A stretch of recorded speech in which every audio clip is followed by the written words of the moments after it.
तो आप सभी साथियों का बहुत बहुत स्वागत है आज के इस नाइट सेशन में। और आशा करता हूं कि आप जो हैं बहुत अच्छे तरीके से अपनी तैयारी कर रहे होंगे आने वाले प्रमोशन एग्जाम्स की। और अगर प्रमोशन एग्जाम के दौर को देखा जाए तो ये जो समय है वो फेस्टिवल सीजन है। जिस तरह आप शादी विवाह का सीजन चल रहा है, ठीक उसी तरह ये भी जो है ये फेस्टिवल सीजन है प्रमोशन एग्जाम के लिए।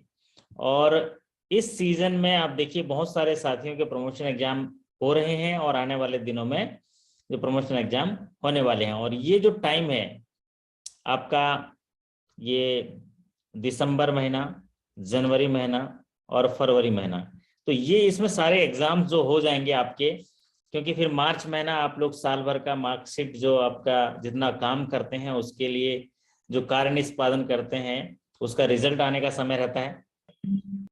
और आपको जो बैंकिंग इंडस्ट्री में जो आपकी क्लोजिंग होती है उसके लिए भी मार्क्स जो आप मेहनत करते हैं उसके लिए जो आपके बैलेंस शीट बनता है उससे भी साल भर का जो दिशा तय होती है, लक्ष्य पूरे करने होते हैं। इसीलिए ज्यादातर एग्जाम में आप देखिएगा दिसंबर जनवरी फरवरी में हो जाते हैं। उसके बाद कुछ हिस्सा अगर इंटरव्यू का होता है तो मार्च में या अप्रैल में हो जाते हैं।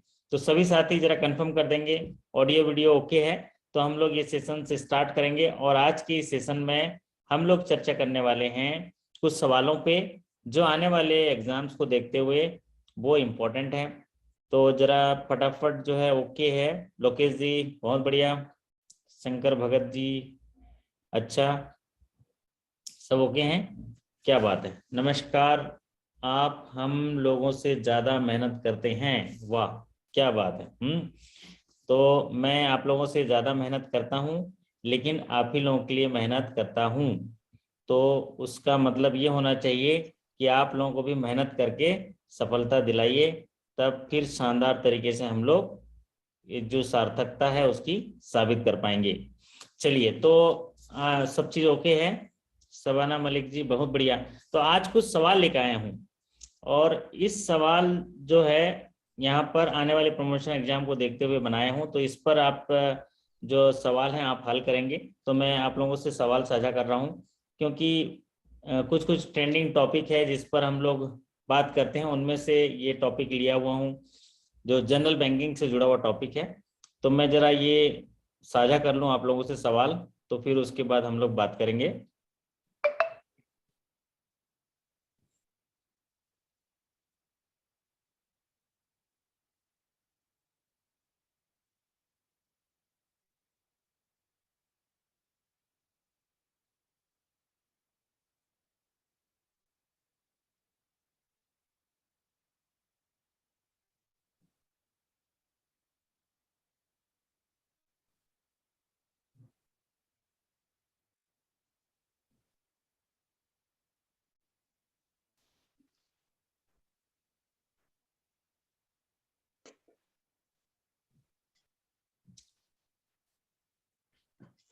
तो चलिए ये सवाल हमने साझा किया आपसे, जरा कंफर्म कर दीजिए ऑडियो वीडियो क्लियर है, अभी आपको दिख रहा है?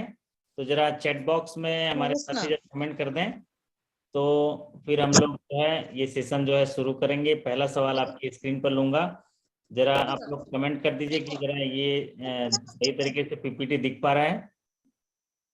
यस कमेंट कर दीजिए और फिर उसके बाद हम लोग ये सेशन शुरू करते हैं। तो यस कमेंट में आ गया है बहुत सारे साथियों का चैट आ गया है, मैं इसको देख पा रहा हूँ कि ओके है। तो चलिए ये सेशन पूरा पूरा एक्चुअल में आप लोग के लिए है। आप लोग जो है इस सेशन का पूरा पूरा आनंद लीजिए और सवाल जो है यहाँ पर कीजिए। और ये जरा सेट कर लेता हूँ मैं, फिर उसके बाद हम लोग ये सेशंस करेंगे। यहाँ पर ये ऐसा कर लेता हूँ। चलिए तो पहला सवाल आज के सेशंस के लिए जो इम्पोर्टेंट सवाल है यहाँ पर हम लेंगे। तो पहला सवाल देखिए आपके सेशंस में ये इस तरह से है, what is the nature of charge in case of land and building as a security. तो अगर किसी को लोन दिए हैं और उसमें लैंड एंड बिल्डिंग है, अगर सिक्योरिटी है लैंड एंड बिल्डिंग, तो कौन सा चार्ज क्रिएट होगा ये पूछा गया है। तो आप लोग जरा कमेंट करके बता दीजिए कौन सा चार्ज क्रिएट होगा, है ना। चार्ज दिया है प्लेज, हाइपोथिकेशन और असाइनमेंट, मॉर्गेज। तो यहाँ क्या पूछा गया है कि what is the nature of charge in case of land and building as a security. तो अगर as a security land and building है तो ये कौन साथी हैं, इतना क्यों यहाँ पर स्क्रीन पर कर रहे हैं, एक मिनट जरा। आप लोग ये उसमें जो स्क्रीन है उसका यूज नहीं करिएगा, अपने चैट बॉक्स का ही इस्तेमाल करिएगा। तो मैं ये फिर से एक सवाल साझा करता हूं आप लोगों से। ये देखिए, ये सवाल है कि what is the nature of charge in case of land and building. तो in case of land and building कौन सा चार्ज क्रिएट होता है, जैसे कि हमारे तमाम साथी जो हैं यहाँ दे रहे हैं, लैंड और बिल्डिंग के केस में जो होता है वो मॉर्गेज होता है। मॉर्गेज होता है, चार्ज क्रिएट होता है जब भी हम लोन देते हैं तो सिक्योरिटी पे चार्ज क्रिएट होता है, उसको बोलते हैं मॉर्गेज। चलिए, यहाँ पर लैंड एंड बिल्डिंग सिक्योरिटी है, इमूवेबल प्रॉपर्टी है, तो इसके लिए जो चार्ज क्रिएट होगा वो होगा मॉर्गेज। अब बढ़ते हैं अगले सवाल पर। अगला सवाल आपके स्क्रीन पर है, इस प्रकार देखिए अगला सवाल, what can be the nature of charge in case of stocks as a security. अगर स्टॉक सिक्योरिटी में है तो कौन सा चार्ज क्रिएट होगा, और आपके ऑप्शन है इस प्रकार, प्लेज, हाइपोथिकेशन, असाइनमेंट, मॉर्गेज। तो अगर स्टॉक्स हैं, अगर किसी को लोन दिए हैं और स्टॉक पे लोन दिए हुए हैं तो कौन सा चार्ज क्रिएट होगा, ये पूछा गया है। तो आप लोग जरा कमेंट करके बताइए कौन सा चार्ज क्रिएट होगा स्टॉक में। जैसे हम सीसीओडी लोन देते हैं तो उसमें क्या होता है, सीसीओडी लोन में स्टॉक को जो है हाइपोथिकेशन में रखा जाता है कि मॉर्गेज में रखा जाता है कि किस में रखा जाता है, प्लेज में रखा जाता है कि असाइनमेंट में रखा जाता है। तो आप लोग जरा कमेंट करके बताइए जरा कि इसको किस में रखा जाता है। तो जब सिक्योरिटी, जो ये जो सेक्शन है आप आपके प्रमोशन एग्जाम में देखिएगा, खास करके ग्रामीण बैंक और नेशनलाइज्ड बैंकों में भी, कि जो चार्ज एंड जो सिक्योरिटी है ये एक महत्वपूर्ण हिस्सा है जिसमें ये सवाल पूछे ही जाते हैं। तो what can be the nature of charge in case of stock, जहां पर स्टॉक सिक्योरिटी में है तो वहां पर जो चार्ज क्रिएट होता है वो होता है हाइपोथिकेशन। वहां क्या होता है, हाइपोथिकेशन। इसमें हाइपोथिकेशन क्या होता है, यहाँ पर जो सिक्योरिटी है उसका पोजीशन भी बारोवर के पास होता है और उसका मालिक भी बारोवर होता है। क्या होता है, हम एज ए बैंकर कस्टमर को लोन देते हैं तो लोन पैसे के रूप में नहीं देते हैं, वो क्या करते हैं, उससे कोई ना कोई एसेट क्रिएट करता है, चाहे वो स्टॉक खरीदता है या कोई भी एसेट क्रिएट करता है, तो उस स्टॉक पे हमारा अधिकार होता है, उसके लिए हम चार्ज क्रिएट करते हैं और वो चार्ज क्रिएट करते हैं। तो इसमें देखिए हाइपोथिकेशन एक चार्ज ऐसा है जिसको फ्लोटिंग चार्ज भी कहते हैं, कि जैसे जैसे स्टॉक बदलता जाएगा हर नए स्टॉक पर हमारा चार्ज क्रिएट होता रहता है। तो हाइपोथिकेशन के समय उसके पास पोजीशन जो हमारा सिक्योरिटी है उसी के पास रहता है और साथ ही साथ उसका जो मालिक भी वो कस्टमर ही रहता है। चलिए अगला सवाल आपके स्क्रीन पर देखिए, सवाल नंबर 3 आपके स्क्रीन पर है, what is the nature of charge in case of LIC policy. अगर LIC पॉलिसी है तो चार्ज कौन सा क्रिएट होगा। तो LIC पॉलिसी के अगेंस्ट अगर लोन देते हैं, लोन अगेंस्ट LIC पॉलिसी, तो कौन सा चार्ज क्रिएट होगा, प्लेज, हाइपोथिकेशन, असाइनमेंट, मॉर्गेज। तो आप देखिएगा आपके आने वाले प्रमोशन एग्जाम में चार्जेस ऑन सिक्योरिटी पे सवाल जरूर पूछे जाते हैं और वो सवाल तो किसी भी तरीके से गलत नहीं होना चाहिए। तो इसीलिए आप देखिए ज्यादातर तो सवाल वो पूछा जाता है मॉर्गेज वाला, लेकिन सारे चीजों को आपको जानकारी होना चाहिए। LIC पे भी सवाल जो है ये पूछे जाते हैं। तो what is the nature of charge in case of LIC policy, that is pledge, कौन सा है, प्लेज, हाइपोथिकेशन, असाइनमेंट, मॉर्गेज। तो आप लोग जरा कमेंट करके बताइए इसमें कौन सा है, वो है LIC पॉलिसी। अगर सिक्योरिटी है तो उसका सही उत्तर होगा असाइनमेंट, उसका सही उत्तर होगा असाइनमेंट। अब बात करते हैं अगले सवाल पर। अगला सवाल आपके स्क्रीन पर देखिए, what is the nature of charge in case of FDR। अगर फिक्स डिपॉजिट रिसिट्स के अगेंस्ट लोन दिया गया है। कहने का तात्पर्य है कि अगर एफडीआर जो है सिक्योरिटी के तौर पर है, जो टाइम डिपॉजिट रिसीट है, फिक्स डिपॉजिट रिसीट है, तो वो अगर सिक्योरिटी के तौर पर है तो कौन सा चार्ज क्रिएट करेंगे? तो आप लोग जरा कमेंट करके बताइए कौन सा चार्ज क्रिएट करेंगे।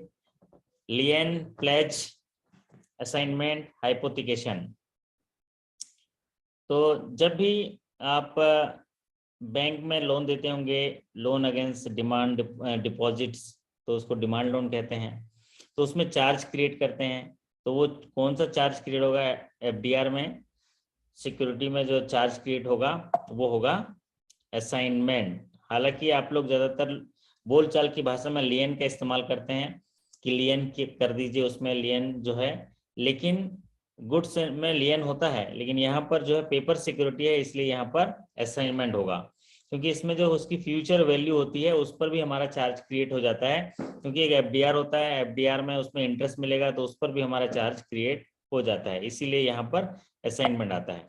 चलिए अब बढ़ते हैं अगले सवाल पर। अगला सवाल आपकी स्क्रीन पर ये देखिए, as per which section of negotiable instrument act 1881 protection to paying banker in case of bank draft is defined. अब बताइए, बैंक ड्राफ्ट की डेफिनेशन के बारे में पूछा गया है कि बैंक ड्राफ्ट की डेफिनेशन जो है निम्नलिखित में से कौन से सेक्शन में जो है एनआई एक्ट के इसकी परिभाषा दिया गया है प्रोटेक्शन वाला। तो बैंक ड्राफ्ट के केस में अगर जो पेइंग बैंकर है उसको प्रोटेक्शन मिलता है किस कंडीशन पर? क्या होता है, बैंक ड्राफ्ट एक शाखा से जारी होता है, तो वो कौन सा है? इशूइंग बैंक हो गया, और वही बैंक ड्राफ्ट जो है दूसरी शाखा में पे होता है, उसको बोलते हैं पेइंग बैंकर। तो उस पेइंग बैंकर को एक प्रोटेक्शन होता है, वो प्रोटेक्शन का जो डेफिनेशन है कौन से सेक्शन में किया गया है, ये सवाल पूछा गया है। और हमारे साथी जो है यहाँ पर कमेंट वगैरह कर रहे हैं। और नवीन जी बहुत बढ़िया, आपने नवीन जी लिख रहे हैं 85A। तो बैंक ड्राफ्ट में देखिए एक ब्रांच जो है ईश्वर ब्रांच है, इशूइंग कर रहा है और वो पेइंग हो रहा है, तो यहाँ पर प्रोटेक्शन की बात हो रही है पेइंग बैंकर को। सपोज आपके बेंगलुरु ब्रांच ने जारी किया और वो आपके देहरादून वाले ब्रांच पे कर रहे हैं, तो जो पेइंग ब्रांच है, पेइंग बैंकर है, वो उसको जो है बैंक ड्राफ्ट के केस में उसमें प्रोटेक्शन है, वो है आपके कौन से सेक्शन में? 85A। अंडर सेक्शन 85A आप नेगोशिएबल इंस्ट्रूमेंट एक्ट 1881 में प्रोटेक्शन क्या है? तो प्रोटेक्शन से जुड़े हुए जो हैं, जैसे आपका चेक कलेक्टिंग बैंकर के लिए है, तो उनको भी आप याद कर लीजिएगा, और ये डिमांड ड्राफ्ट के बारे में ज्यादा पूछा जाता है। चलिए अगले सवाल पर चलते हैं। अगला सवाल आपके स्क्रीन पर। तो अगला सवाल जो है आपके स्क्रीन पर लेता हूं मैं। अगला सवाल है, as per which section of NI act 1881 ambiguous instrument is defined. एक एम्बिगस इंस्ट्रूमेंट होता है जिसको अस्पष्ट लिखत बोलते हैं। क्या बोलते हैं? अस्पष्ट लिखत बोलते हैं। तो इसकी व्याख्या जो है नेगोशिएबल इंस्ट्रूमेंट एक्ट के कौन से सेक्शन में की गई है? और एक ऐसा धनादेश, एक ऐसा जो लिखत है, इंस्ट्रूमेंट है, अगर आपके पास आता है जो ठीक तरीके से स्पष्ट नहीं है, स्पष्ट नहीं है, क्योंकि यहाँ पर पेमेंट इन ड्यू कोर्स होता है, बैंक सद्भावना में वो सही तरीके से उसको पेमेंट करता है। अगर उसको बैंकर्स को पेमेंट करने के लिए वो स्पष्ट लिखत नहीं है, तो उसकी व्याख्या की गई है, वो कौन से सेक्शन में की गई है? वो की गई है अंडर सेक्शन 17। बढ़िया है सोनू वर्मा जी, अरविंद जी बहुत बढ़िया। Under section 17 of negotiable instrument act इसकी व्याख्या की गई है। चलिए बढ़ते हैं अगले सवाल पर। अगला सवाल आपके स्क्रीन पर है, under which section of NI act payment in due course is defined. Payment in due course की डेफिनेशन जो है नेगोशिएबल इंस्ट्रूमेंट एक्ट के कौन से एक्ट के तहत की गई है? पेमेंट इन ड्यू कोर्स की जो परिभाषा है वो कौन से जो नेगोशिएबल इंस्ट्रूमेंट एक्ट में की गई है, ये पूछा गया सवाल। अब पेमेंट इन ड्यू कोर्स क्या होता है कि जो भी नेगोशिएबल इंस्ट्रूमेंट होते हैं, नेगोशिएबल इंस्ट्रूमेंट होते हैं, उनमें जो भी इंस्ट्रूमेंट होता है उस पर जिसका कब्जा होता है, मतलब जिसके पास वो, जिस व्यक्ति के पास वो नेगोशिएबल इंस्ट्रूमेंट एक्ट होता है, तो बैंक क्या करता है, उसको सद्भाव पूर्वक बिना उपेक्षा किए वो उसका पेमेंट करता है, उसका भुगतान करता है। तो उसको बोलते हैं पेमेंट इन ड्यू कोर्स। तो पेमेंट इन ड्यू कोर्स का मतलब, पेमेंट इन ड्यू कोर्स को क्या बोलते हैं? Payment in accordance with the apparent tenor of the instrument in good faith and without negligence to any person in position thereof under circumstances. अगर ऐसी कोई परिस्थिति नहीं आती है कि जिसमें शक की गुंजाइश ना हो, तो हम बिलीव करते हैं कि ये सही धारक है और उसको जो है इसका जो भुगतान करते हैं उसको बोलते हैं पेमेंट इन ड्यू कोर्स। तो इसका सही जो व्याख्या की गई है नेगोशिएबल इंस्ट्रूमेंट एक्ट में under section 10 of NI act इसकी व्याख्या की गई है। राम गोपाल जी, बहुत बढ़िया। चलिए अब अगला सवाल आपके स्क्रीन पर लेते हैं। सवाल number 8, as per which act banks are to maintain the statutory liquidity ratio with RBI. बैंकों को उनके जो पब्लिक जो डिमांड डिपॉजिट करती है उसका कुछ हिस्सा जो है स्टैट्यूटरी लिक्विडिटी रेशियो के रूप में रखना होता है, और वो जो स्टैट्यूटरी लिक्विडिटी रेशियो होता है गवर्नमेंट सिक्योरिटी के तौर पे, गोल्ड के तौर पे रखना होता है। तो कौन से एक्ट के तहत ये मेंटेन करना होता है? जैसे वर्तमान में जो स्टैट्यूटरी लिक्विडिटी रेशियो है वो कितना है, वो भी टाइप करके बता दीजिए। तो बैंकों को क्या, बैंकों का काम क्या है? पब्लिक से डिपॉजिट लेना और उसी डिपॉजिट को जरूरतमंद लोगों को लोन के रूप में देना। तो रिजर्व बैंक बोलती है कि भाई लोन देना, लेकिन देने से पहले कुछ हिस्सा हमारे पास रखो, वो बोलते हैं रिजर्व रेशियो। तो वो स्टैट्यूटरी लिक्विडिटी रेशियो के रूप में हमारे पास कुछ पैसा रखो, उसके बाद पब्लिक को देना। तो ये उसको बोलते हैं एसएलआर। और ये जो एसएलआर है ये इसका अभी 18% है। इसकी व्याख्या जो है कौन से एक्ट में की गई है, ये सवाल पूछा गया है। और बाबूलाल जी सभी बोल रहे हैं कौन कौन सा। तो यहाँ है under section 24 of banking regulation act 1949। तो बैंकिंग रेगुलेशन एक्ट 1949 के अंडर सेक्शन 24 के तहत ये व्याख्या की गई है कि बैंकों को ये निर्देश दिए गए हैं कि बैंकों को उनके net demand and time liability का कुछ हिस्सा जो है गवर्नमेंट सिक्योरिटी गोल्ड इसके रूप में रखना है, जिसको बोलते हैं स्टैट्यूटरी लिक्विडिटी रेशियो, जिसका अभी रेट है 18%। चलिए अब बात करते हैं अगले सवाल पर। अगला सवाल आपके स्क्रीन पर इस प्रकार है, under which section of NI act deals with special crossing of cheque and draft. तो क्रॉसिंग से जुड़ा हुआ काफी सवाल पूछे जाते हैं। वैसे 4-5 सवाल जो हैं आप उनके फेमस है क्रॉसिंग से जुड़ा हुआ। तो उसमें ये क्रॉसिंग में क्या होता है, जनरल क्रॉसिंग, दो पैरेलल लाइन, एक होता है स्पेशल क्रॉसिंग। तो स्पेशल क्रॉसिंग से जुड़ा हुआ सवाल पूछा गया, इसकी व्याख्या कहाँ की गई है ये बोला गया है। तो स्पेशल क्रॉसिंग में देखिए इसकी व्याख्या कहाँ की गई है। तो स्पेशल क्रॉसिंग में नेगोशिएबल इंस्ट्रूमेंट एक्ट में चेक और डिमांड ड्राफ्ट की व्याख्या की गई है अंडर सेक्शन 124। तो अंडर सेक्शन 124 में इसकी व्याख्या की गई है। अरविंद कुमार जी, प्रमोद जी, बहुत बढ़िया, आप लोग तो बहुत अच्छा कर रहे हैं, बहुत बढ़िया कर रहे हैं। चलिए अभी बढ़ते हैं अगले सवाल पर। अगला सवाल आपके स्क्रीन पर लेते हैं हम। अगला सवाल देखिए, सवाल number 10, pledge is defined under. Pledge एक चार्ज है और प्लेज की डेफिनेशन जो है कहाँ पर की गई है, कौन से सेक्शन में की गई है, और आपके ऑप्शन इस प्रकार है, pledge is defined under which section. Pledge की डेफिनेशन जो है कहाँ पर की गई है, under section 142 of Indian contract act, section 58 of transfer of property act, section 172 of Indian contract act, section 130 of transfer of property act. तो जो प्लेज है बेलमेंट ऑफ गुड्स कहते हैं। अगर कोई बोरोवर जो है कुछ सामान लेके बैंक में सुपुर्द कर देता है तो उसको बोलते हैं बेलमेंट ऑफ गुड्स। इस उद्देश्य से कि जब तक मैं ऋण न चुका लूँ, ये जो सामान है एज ए सिक्योरिटी के तौर पर आप अपने पास रखे रहना, जब मैं ऋण चुकता कर दूंगा तो उसको मुझे दे देना। तो बेलमेंट ऑफ गुड्स हो गया, वो सामान लाके हमारे पास दे दिया। तो ये इसकी व्याख्या की गई है। इसमें यहाँ पर जो चार्ज क्रिएट होता है जो प्लेज, और इसकी व्याख्या की गई है under section 172 of Indian contract act, under section 172 of Indian contract act. चलिए अब बात करते हैं अगले सवाल पर। अगला सवाल आपके स्क्रीन पर इस प्रकार है, which section of NI act 1881 deals with the protection of collecting banker. NI act की कौन से सेक्शन में प्रोटेक्शन मिलता है कलेक्टिंग बैंकर्स को? अगर कोई चेक का भुगतान है और एक कलेक्टिंग बैंकर उसका कलेक्ट किया हुआ है और अगर वो क्रॉसिंग चेक है तो वहां पर एक प्रोटेक्शन मिलता है। वो प्रोटेक्शन कौन से सेक्शन के तहत मिलता है? कलेक्टिंग बैंकर को, है ना। सपोज एक चेक जारी हुआ दूसरे बैंक से और उसको कोई कलेक्ट करता है तो कलेक्टिंग बैंकर्स को प्रोटेक्शन मिलता है। और वो प्रोटेक्शन मिलता है कौन से एक्ट के तहत, ये बोला गया है। तो ये under section 131, under section 131 of NI act जो है प्रोटेक्शन देता है कलेक्टिंग बैंकर्स को। और जो डिमांड ड्राफ्ट के बारे में था वो 85A था, और 131 तो जो था वो जो है वो कलेक्टिंग बैंकर फॉर प्रोटेक्शन है, प्रोटेक्शन फॉर कलेक्टिंग बैंकर है। चलिए अब बात करते हैं अगले सवाल पर। अगला सवाल आपके स्क्रीन पर इस प्रकार है, banking is defined in, banking की जो है डेफिनेशन कहाँ है, कौन से एक्ट में किया गया है, ये सवाल पूछा गया है। Banking is defined in which act?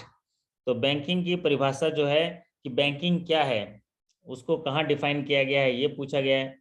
Banking कहाँ डेफिनेशन दिया गया? Banking is defined in under section 5 of banking regulation act, under section 5 of RBI act. और ये मोस्ट पॉपुलर क्वेश्चन है, काफी बार आता है। देखिए फटाफट हमारे साथी जवाब दे रहे हैं कि बैंकिंग की परिभाषा जो हम लोग रात दिन करते हैं, काफी आज भी कई साथी जो हैं संडे को भी ऑफिस गए होंगे, काम किए होंगे। तो ये जो बैंकिंग है इसकी परिभाषा जो है कहाँ दी गई है? इसकी परिभाषा दी गई है under section 5 of banking regulation act 1949। तो सेक्शन 5 के बैंकिंग रेगुलेशन एक्ट में इसकी परिभाषा दी गई है। और बैंकिंग की परिभाषा क्या है? पब्लिक से जो है डिपॉजिट लेना और ज़रूरतमंद और उससे सेवा विस्तारित करना, और ज़रूरतमंद लोगों को लोन के रूप में वही पैसा, पब्लिक से लिया हुआ पैसा जो है लोन के रूप में ऋण प्रदान करना, ये बैंकिंग की परिभाषा है। चलिए अगला सवाल आपके स्क्रीन पर, assignment is defined under which act? जो असाइनमेंट है उसकी परिभाषा जो है कहाँ दी गई है? असाइनमेंट की परिभाषा कहाँ दी गई है? आप लोग जरा फटाफट टाइप करके बता दीजिए। असाइनमेंट क्या होता है? एक चार्ज होता है, जब भी पेपर सिक्योरिटी या ऐसा कोई चार्जेस जो सिक्योरिटी पर चार्ज क्रिएट होता है जहां पर उनके फ्यूचर वैल्यू पे भी हम चार्ज क्रिएट कर लेते हैं। जैसे LIC पॉलिसी हो गया, है ना। आज तो 50,000 किसी ने जमा किया प्रीमियम, लेकिन कल उसकी वैल्यू बढ़ जाएगी क्योंकि उसमें जो है इंटरेस्ट मिलता है, उसका मैच्योरिटी वैल्यू ज़्यादा होता है, तो उसके फ्यूचर वैल्यू में भी जो चार्ज क्रिएट हो जाता है उसको बोलते हैं असाइनमेंट। तो असाइनमेंट की व्याख्या जो है कहाँ की गई है? राजेश जी बहुत बढ़िया। अच्छा, उसकी परिभाषा दी गई है under section 130 of transfer of property act. तो assignment is defined under section 130 of transfer of property act में इसकी परिभाषा दी गई है। चलिए अब बात करते हैं अगले सवाल पर। अगला सवाल आपके स्क्रीन पर इस प्रकार है, Which section of Banking Regulation Act 1949 deals with the license of bank? Banking regulation act का कौन सा सेक्शन है जो बैंकों को लाइसेंस प्रदान करने में वो काम आते, उसकी व्याख्या करता है या उनके अधिकार देता है रिजर्व बैंक को? तो बैंकिंग रेगुलेशन एक्ट में वो कौन सा जो सेक्शन है जहां पर बैंकों को लाइसेंस देने का काम किया जाता है ताकि जो बैंकें हैं वो बैंकिंग कारोबार करते हैं, उनको वो बैंकिंग कारोबार करने के लिए अवसर दिए जाते हैं, अधिकार दिए जाते हैं, और उसको RBI की मॉनिटरिंग आती है और RBI से जो जो भी सुविधाएं मिलती हैं वो सारे उनको मिलते हैं। तो ये जो है ये लाइसेंस मिलता है अंडर सेक्शन 22। अरविंद जी बहुत बढ़िया। Under section 22 of banking regulation act ये लाइसेंस प्रदान करता है और ये जो है अधिकार देता है रिजर्व बैंक को कि किसी भी बैंक को लाइसेंस वो बैंकिंग करने के लिए दिया जाए। अब बात करते हैं अगले सवाल पर। अगला सवाल आपके स्क्रीन पर इस प्रकार है, what is the maximum statutory liquidity ratio prescribe by the reserve bank act? Reserve bank जो एक्ट रिजर्व बैंक के द्वारा है, जो मैक्सिमम स्टैट्यूटरी लिक्विडिटी रेशियो है वो कितना है? रिजर्व बैंक के द्वारा जो गाइडलाइन जारी किए जाते हैं उसमें स्टैट्यूटरी लिक्विडिटी रेशियो मैक्सिमम कितना होना चाहिए, उसका अपर लिमिट पूछा गया है। और स्टैट्यूटरी लिक्विडिटी रेशियो क्या है? हमने बताया कि लोन देने से पहले वो हिस्सा जो गवर्नमेंट सिक्योरिटी के तौर पे रखा जाएगा उसको बोलते हैं स्टैट्यूटरी लिक्विडिटी रेशियो। और ये जो स्टैट्यूटरी लिक्विडिटी रेशियो है इसका मिनिमम जो लोअर साइड है वो उसका कोई लिमिट नहीं है, लेकिन अपर साइड लिमिट है।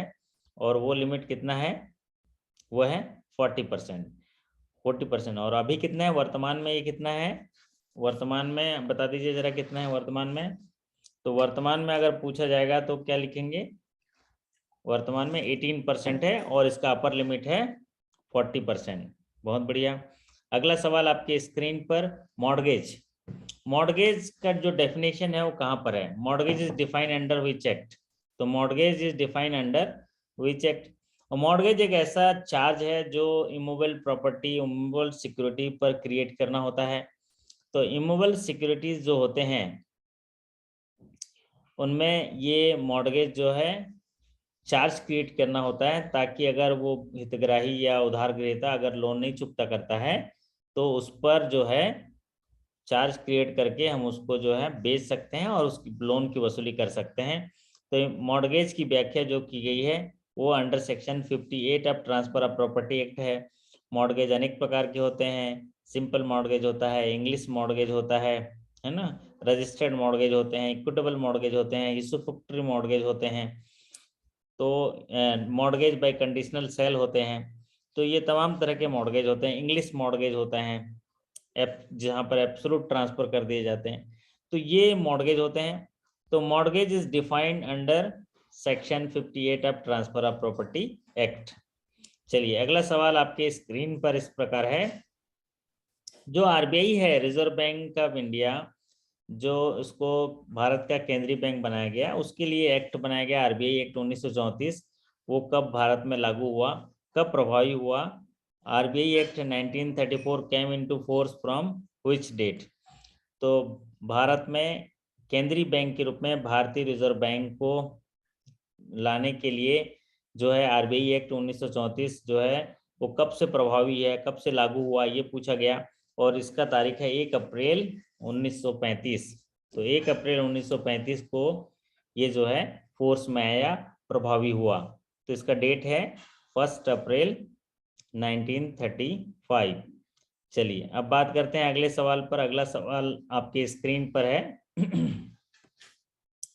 Rate of interest charged by bank are not subject to scrutiny of court as per section of banking regulation act 1949। जो भी बैंकों द्वारा रेट ऑफ इंटरेस्ट चार्ज किया जाता है उसको कोर्ट जो है उसके स्क्रूटनी में नहीं आता है। ऐसा कौन सा जो एक्ट के तहत इसकी व्याख्या की गई है कि बैंकों के द्वारा जो इंटरेस्ट चार्ज किए जाते हैं, जो पॉलिसी बनाए जाते हैं और बैंक का बोर्ड जो चार्ज डिसाइड करता है, वो चार्ज जो है कोर्ट में वो सब्जेक्ट नहीं होता, स्क्रूटनी नहीं करता उसकी कोर्ट जो है। तो अगर ऐसे स्क्रूटनी करता तो सभी ग्राहक चले जाते कोर्ट के, मेरे में चार्ज ये लिए हैं वो लिए हैं। तो पॉलिसी के अगेंस्ट जो ये बात है कि रेट ऑफ इंटरेस्ट अगर बैंक चार्ज करती है तो वो रेट ऑफ इंटरेस्ट जो बैंक का बोर्ड ने जो उसको पॉलिसी बनाया है उसकी कोर्ट में इसकी स्क्रूटनी नहीं होती है। ये कौन से एक्ट में इसकी व्याख्या की गई है, और इसका सही उत्तर है under section 21A। Under section 21A of banking regulation act ये बताता है कि जो रेट ऑफ इंटरेस्ट बैंकों ने लगाया है वो सब्जेक्ट मैटर नहीं है कोर्ट के ज्यूरिडिक्शन में। चलिए अब बात करते हैं अगले सवाल पर। अगला सवाल आपके स्क्रीन पर है जो लिमिटेशन पीरियड के बारे में। What is the limitation period for mortgage. Limitation period वो अवधि होता है जहां पर अगर कोई उधार ग्रहीता लोन नहीं चुकाता है तो उसको जो है लीगल मैटर से वसूली करने के लिए, अगर सोचिए हमने लोन दिया किसी पार्टी को और अगर वो समय पर नहीं लौटाया है तो बैंक के साथ अन्याय हुआ, और जब अन्याय होता है तो न्यायालय की शरण में जाते हैं। तो वो अवधि जिस समय में हम अपने लोन की वसूली करने के लिए न्यायालय में जा सकते हैं या कोर्ट की शरण में जा सकते हैं, लीगल मेजर्स यूज कर सकते हैं, उसको बोलते हैं limitation period. The period in which suit can be filed for the recovery of debt is called limitation period. तो लिमिटेशन पीरियड किसके लिए करेंगे, जो चार्ज क्रिएट होते हैं, अलग अलग चार्ज के लिमिटेशन पीरियड होते हैं। तो यहाँ पर मॉर्गेज से पूछा गया, तो मॉर्गेज का जो लिमिटेशन पीरियड है ड्यू होने के 12 साल के अंदर जो है वो हमको लिमिटेशन पीरियड होता है 12 साल तक। सपोज आज डिफॉल्ट किया तो आज से 12 साल तक उसका लिमिटेशन पीरियड होगा। तो ये जो लिमिटेशन पीरियड है वो अवधि है जहां पर हम लोग उसमें दावा दायर करते हैं। अब बात करते हैं अगले सवाल पर। अगला सवाल आपके स्क्रीन पर इस प्रकार है, what provision is to be made in loss NP account. ये पिछले साल तो हर एग्जाम में पूछा गया, हर एग्जाम में पूछा गया। तो ये पूछा गया है कि जब भी एसेट्स होते हैं तो एसेट्स में क्या होते हैं, एसेट्स में होते हैं कि उनमें प्रोविजन किया जाता है, और वो प्रोविजन जैसे स्टैंडर्ड एसेट में भी प्रोविजन किया जाता है, सब स्टैंडर्ड में भी प्रोविजन किया जाता है, डाउटफुल में भी प्रोविजन किया जाता है, और लॉस में भी प्रोविजन किया जाता है।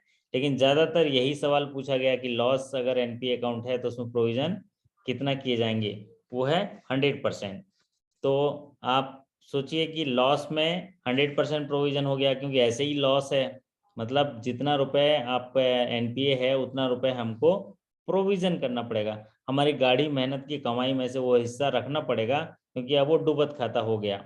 अब ठीक उसी तरह स्टैंडर्ड एसेट में नॉर्मली 0.40 का प्रोविजन होता है, लेकिन एमएसएमई एग्रीकल्चर में 0.25 का, रियल इस्टेट वगैरह में 1% का, और अगर सब स्टैंडर्ड की बात करें तो सब स्टैंडर्ड में सिक्योर पोर्शन पे 15% का, अनसिक्योर्ड पोर्शन पे 25% का। और अगर बात करें हम कि जो डाउटफुल एसेट्स है तो उसमें भी सिक्योर्ड अनसिक्योर्ड पोर्शन आता है। सिक्योर्ड पोर्शन का अगर डाउटफुल 1 कैटेगरी में है तो 25%, 2 कैटेगरी में है तो 40%, और डाउटफुल 3 कैटेगरी में है तो वहाँ पर 100%, और जो अनसिक्योर्ड पोर्शन है उसमें 100% का प्रोविजन होता है। तो ये सवाल पूछा गया ज़्यादातर टाइम कि जो लॉस एनपी अकाउंट्स हैं उनमें क्या प्रोविजन होगा, 100%। और एक सवाल ज़्यादातर पूछा गया कि जो भी डाउटफुल 2 कैटेगरी में हैं उनमें 100% प्रोविजन होगा कितने सालों बाद। तो जरा टाइप करिए, अगर डाउटफुल 2 कैटेगरी में है तो डाउटफुल डाउटफुल कैटेगरी में है तो कितने साल का एनपीए होगा, डाउटफुल 2 कैटेगरी में कितने साल तक रहेगा, तो उसमें 100% प्रोविजन होगा, ये पूछा गया। तो डाउटफुल में कैटेगरी में है तो अगर वहाँ 3 साल से ज़्यादा हुआ, 3 साल नहीं, more than 3 years, more than 3 years हुआ, तो वो क्या होगा, वो 100% प्रोविजन होगा। तो चलिए, आज 20 सवालों के साथ मैं आया था, क्योंकि आप अगर हम लगातार अगर एक दिन में 20-20 सवाल भी हल करते हैं, इम्पोर्टेंट सवाल, तो एग्ज़ाम तक हमारी बहुत अच्छे से तैयारी हो जाएगी। शिकायत कम और शुक्रिया ज़्यादा करिए, क्योंकि ज़िंदगी आसान हो जाती है। हम बहुत समय शिकायत करते रहते हैं कि सर समय कम है, सर मटेरियल ज़्यादा है, सर ये है, शादी है, ब्याह है, ठंडी लग रही है, आलस लग रहा है, तबीयत खराब है, बहुत सारी शिकायतें होती हैं। लेकिन शिकायत छोड़ दीजिए, शिकायतों को डिलीट करिए, शुक्रिया अदा करिए, ज़िंदगी आसान हो जाएगी। आप सोचिए ना, कई सारे साथी बोलते हैं सर बहुत कम समय है, मैं तो बोलता हूँ समय है ना, समय है। आप देखिए ना, समय है, अभी कर सकते हैं। आप सोचिए, उस समय का इस्तेमाल करिए, 1-1 मिनट का इस्तेमाल करिए, आपका जीवन जो है बहुत ही ज़बरदस्त हो जाएगा। तो ये आज के सेशन में 20 सवाल इम्पोर्टेंट हैं। और हमारे साथी कौन है, उत्तम जी, क्या हाल है? तो और कोई बात करना चाहते हैं हमसे तो 1-2 मिनट आपके साथ हैं, फिर उसके बाद नहीं तो शानदार डिनर करेंगे। आप लोग आइए, आप लोग को डिनर के लिए आमंत्रित करते हैं। फिर उसके बाद आप बेहतर तरीके से तैयारी करिए और शानदार तरीके से आप अपने लक्ष्य को हासिल करिए, क्योंकि सफलता आपका जन्म सिद्ध अधिकार है। सफलता पाना जो है वो आपको, आपके हक में है, बस वहाँ तक पहुँचने की देरी है। कदम जब बढ़ाए हैं तो उस तरफ जाना बहुत ज़रूरी है, क्योंकि आपने कदम तो बढ़ा दिया है, मंजिल आपके सामने है, तो करना क्या है, चलते जाना है, चलते जाना है, मंजिल मिल जाएगी। तो अगर मैं यूं ही चलता रहा तो एक दिन किनारा जरूर मिलेगा, अगर यूं ही अंधकार से लड़ता रहा तो एक दिन सवेरा जरूर मिलेगा, और अगर ठान ही लिया वहां तक जाना तो वहां तक के जाने का रास्ता भी जरूर मिलेगा। है ना उत्तम जी? हाँ जी, ऐसे चेहरा क्यों छुपा रहे हो, डरावना लग रहे हो, ठीक से बैठ जाओ, सेटल डाउन। बोलिए, बहुत दिनों के बाद मिले हैं। माइक्रोफोन ऑन कर लीजिए, ये तो माइक ऑन कर लीजिए, mic.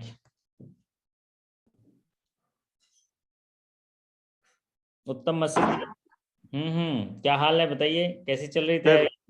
Good evening sir. Good सही इवनिंग। सही चल रही है सर अभी। अच्छा, नहीं चल रही है? नहीं, आज से स्टार्ट हुई है सर। अच्छा, हाँ, मतलब नहीं चल रही ना, अभी स्टार्ट हो गई है ना। जी जी। चलिए, तो टॉपिक वाइज कंप्लीट करिए। आज स्टार्ट कर रहे हैं, जिस तरह अगर माता का मंदिर 1000 सीढ़ियों का रहता है ना, तो हम क्या जी करते जी। हैं, एक एक सीढ़ी हम स्टार्ट करते हैं, है ना। जैसे जी आपको सर। माता के मंदिर, वैष्णो देवी मंदिर जाना है, या जो भी माता के मंदिर हैं वहां जाते हैं, या कोई भी मंदिर जाते हैं, बहुत सारी सीढ़ियां देखते हैं, तो शुरू में हम जी घबरा जाते हैं कैसे चढ़ेंगे। तो उसके लिए जी हम जी क्या करते हैं, एक एक सीढ़ी चढ़ जाते हैं। 100 सीढ़ी चढ़ने के बाद थोड़ा वहां पर कुछ नाश्ता पानी हो जाता है, कुछ प्रसाद वगैरह मिल जाता है, तो आप देखिएगा जी आप चढ़ जाते हैं ना, एक हौसला रहता है दर्शन के जी लिए।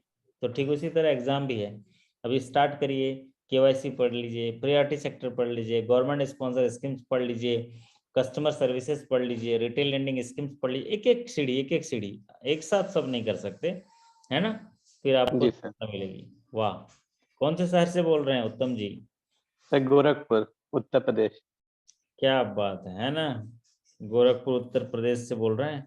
हमारे और एक साथी जुड़ रहे हैं, मनीष जी। Yes Manish ji, yes. बहुत बड़ा तनाव में दिख रहे हैं, मुस्कुराइए मुस्कुराइए। नहीं सर, ठीक। नमस्ते सर। नमस्ते नमस्ते जी, बोलिए बोलिए, क्या हाँ खबर है? सर, बिहार से हैं सर, आज ही ज्वाइन किए हैं हम आपको। अरे तो तो सौभाग्य की बात है, बिहार से हैं तो अब तो बिहार के लाल। आप तो जबरदस्त कर जाओगे आप, है ना। सीखने नहीं में सर, ऐसा नहीं है सर। कई कई एक साल से ट्राई कर रहे हैं, नहीं हो रहा है। तो आप बोलिए, उसको डिलीट करिए, पुराना पुराना वाला बासी वासी क्यों रखते हो आप, बासी चीजों को डिलीट करिए, हैं। नहीं नहीं सर, तैयारी में लगे हुए हैं सर, जैसा आपने बताया उस हिसाब से कर तो रहे आप हैं। मेरे साथ दोहराइए कि सर, आपके साथ जुड़ने से ऐसा लग रहा है कि मेरे को सफलता जरूर मिलेगी। हाँ बोलिए। सर, ऐसा लग रहा है सर, लग रहा है सर। सुबह से मैं जब वीडियो देख रहा हूँ आपका, तब से लग रहा है कि नहीं, इस साल रहेगा कि हो जाना चाहिए।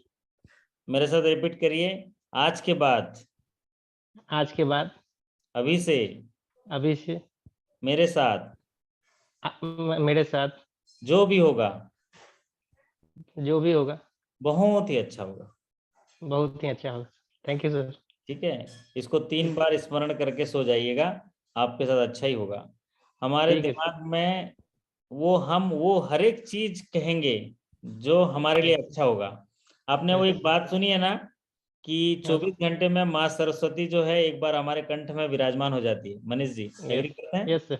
24 सर घंटे यस। में एक यस। समय ऐसा होता है कि माँ सरस्वती हमारे कंठ में विराजमान हो जाती है। तो हम यस क्या सर। है, इसलिए हमेशा अच्छा बोलेंगे कि हाँ मैं सफल हो रहा हूँ, यस। भाग्यवान हूँ, मैं यस। सौभाग्यशाली हूँ, मैं प्रमोट हो रहा हूँ, मैं मैनेजर बन रहा हूँ, मैं अधिकारी बन रहा हूँ, सारे सवालों का जवाब मैं जानता हूँ, मैं सीख जाऊंगा। क्योंकि जिस समय हम ऐसा बोलते हैं उसी समय सरस्वती माता बैठ जाती हैं, हम सफल हो जाते हैं। देखो उत्तम मसीह कितना मुस्कुरा रहे हैं।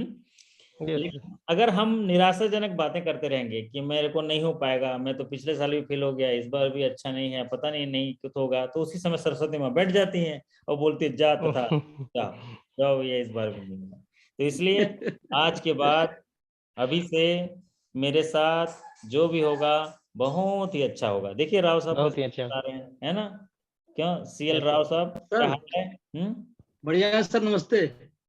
बहुत बहुत नमस्ते। आप तो संविधान के डॉक्टर अंबेडकर साहब को और गौतम बुद्ध, हुआ बहुत दो बड़े शख्सियत के पीछे आपने तस्वीर लगा रखी है। ये घर का तस्वीर, घर में है कि बाहर है कहीं? नहीं नहीं सर, घर में है, अपने कमरे में। बहुत बढ़िया बहुत बढ़िया। तो आप अच्छे सीख रहे हैं, बताइए। बहुत अच्छा सीख रहे हैं सर, हमको लगता है मैं 100% श्योर पास करूंगा। क्या बात है, ये हुई ना बात। सर थोड़ी सी एक कहना था कि थोड़ा हिंदी के बारे में सर कोई एक सेशन हो जाता है। हाँ, कई साथियों ने अनुरोध किया है हिंदी के बारे में, तो मैं जी 3 सर मेरा। सेशन की तैयारी कर रहा हूँ, 3 सेशन। वैसे हिंदी में 5 भाग होते हैं, हिंदी में 5 भाग हैं हिंदी के लिए। पहला भाग है जी जी अनसीन पैसेज, जिसको बोलते हैं गद्यांश, है ना, जी गद्यांश। जी तो मैं वैसे पिक्टोरियल फॉर्म में सेशन लाऊंगा उसके लिए, लेकिन अभी आपने सवाल उठाया तो मैं कह देता हूँ। पहला पार्ट होता है जिसको अनसीन पैसेज, जिसको गद्यांश बोलते हैं। एक गद्य दिया रहता है, उसको जी पढ़ना जी है जी और उससे जुड़े हुए 5 सवालों का जवाब देना है, ठीक है। और जी जी। दूसरा, तो गद्य को पढ़ के आप सोचिए, हिंदी हम लोग पढ़े हैं, तो उसी समय पढ़ के उसी समय जवाब देना है आपको, हाँ उनसे। हाँ, गद की तो कोई बात नहीं, गद के अलावा। दूसरा जो भाग होता है वो होता है समानार्थी, विलोमार्थी और पर्यायवाची, मतलब एक ही जी शब्द जी के जी अनेक अर्थ रहते हैं। तो इसमें से 5 सवाल आते हैं। समानार्थी, समान शब्द वाले, ठीक है। दूसरा विलोम, अलग अर्थ वाले। और एक होता है एक एक ही वर्ड का बहुत सारे समान होते हैं, उसमें से जो अलग गलत होगा उसको ढूंढना है। तो ये सवाल 5 आते हैं। दूसरा आता है substitution of one sentences in one word, एक वाक्य दिया रहेगा उसको एक शब्द में बताना है, ये सवाल आता है। एक लंबा सा वाक्य देगा और उसको एक शब्द में उसको चयन करना है, ये हुई बात। अगला एक आता है मुहावरे, है ना, दांतों तले जो है उंगली दबा देना, है ना, ये मुहावरे, लोकोक्ति, इससे जुड़े हुए सवाल आते हैं।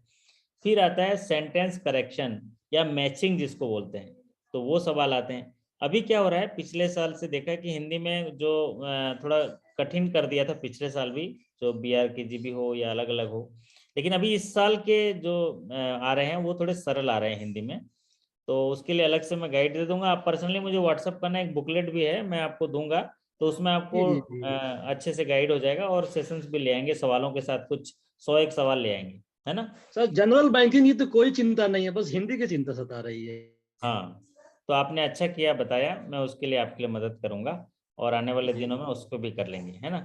और हिंदी जो है आप भले ही चिंता कर रहे हैं, लेकिन मुझे लगता है चिंता का विषय नहीं है, क्योंकि आपके पास तार्किक इतनी बुद्धिमत्ता आ गई है कि हिंदी में वहाँ पढ़ के आप वहाँ डिसीजन ले सकते हैं।